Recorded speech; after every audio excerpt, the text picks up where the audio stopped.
Develop your reading skills with phrases. What is a phrase? A phrase is a group of words that work together to make meaning, but it is not a complete sentence. The bat is fat. This is a sentence. Take the words the bat and is fat from this sentence. The bat is a phrase. Is fat is also a phrase. More examples here.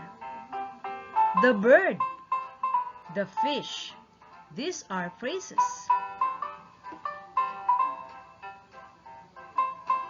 The doctor, the farmer.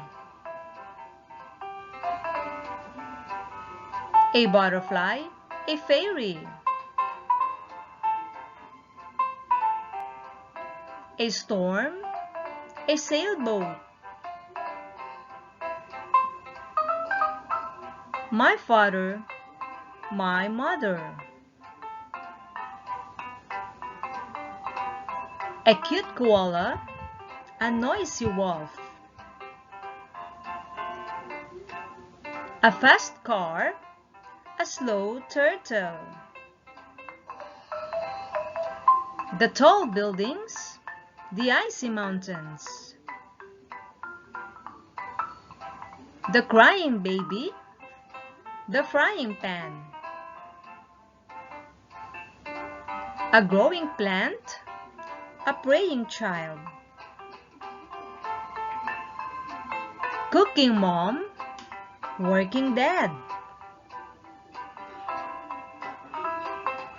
Day and night, sun and moon. Cat and mouse, spoon and fork. An open book, an open box. Dirty room, neat bed.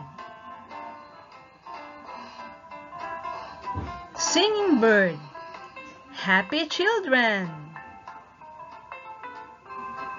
Goodbye. See you in the next video.